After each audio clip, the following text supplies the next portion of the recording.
In this lesson, we'll be talking about why you may want to learn to hack. Sometimes you may want to hack just for fun. As discussed previously, hacking is a tradition that goes back several decades at MIT, even preceding the computer-related definition of hacking.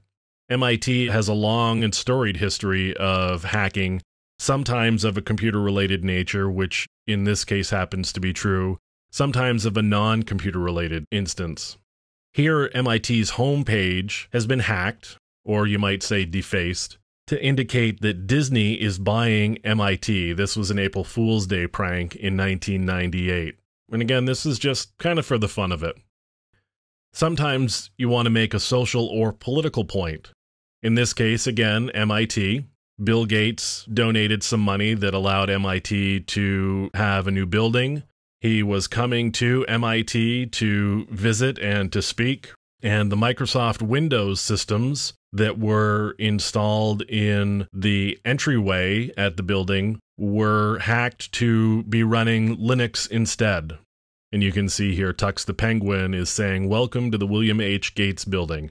And again, that's some students who decided they wanted to make a point about Linux and Microsoft and Windows to Bill Gates. Sometimes you hack just for the challenge.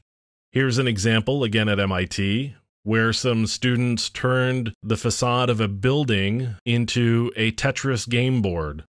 This was a reasonably difficult hack, and the students went after it just for the challenge of completing it, just so they could have some pride of ownership and to be able to say that they were able to pull this off in spite of its difficulties and its challenges and all of the obstacles and planning that had to go into it.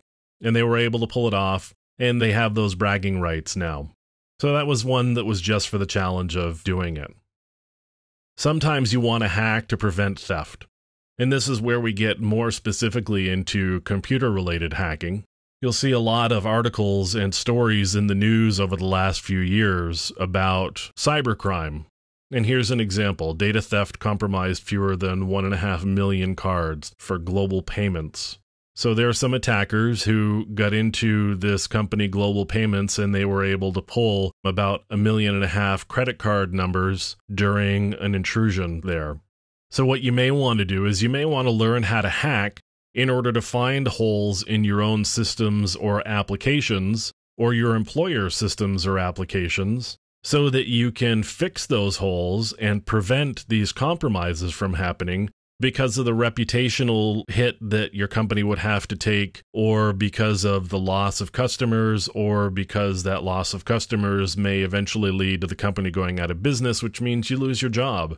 So here's a good reason to hack. You may want to find all of the problems that exist in your systems before putting them out and deploying them so that you can keep these attackers from getting in and stealing critical or sensitive information.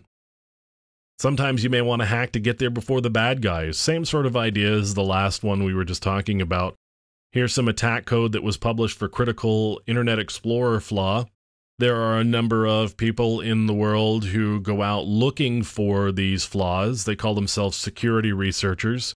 They get in touch with vendors after they've found a flaw or a bug and work with the vendor to get it fixed. What they end up with is a bit of a reputation. They get a name for themselves. That name recognition may end up getting them a job or some speaking engagements or a book deal. Any number of ways that you could cash in on name recognition from finding these sorts of bugs and getting them fixed.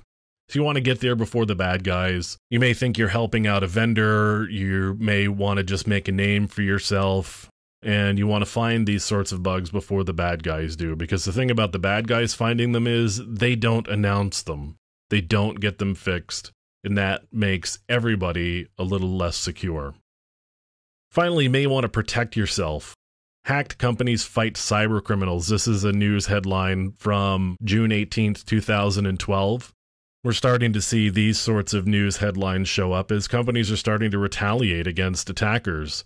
In order to retaliate against attackers, you need to be able to have the same sorts of skills and techniques and knowledge and experience that those attackers have.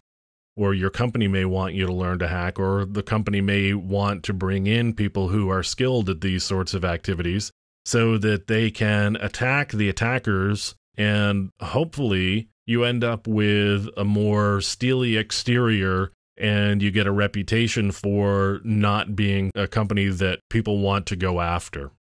And those are several reasons why you may want to hack.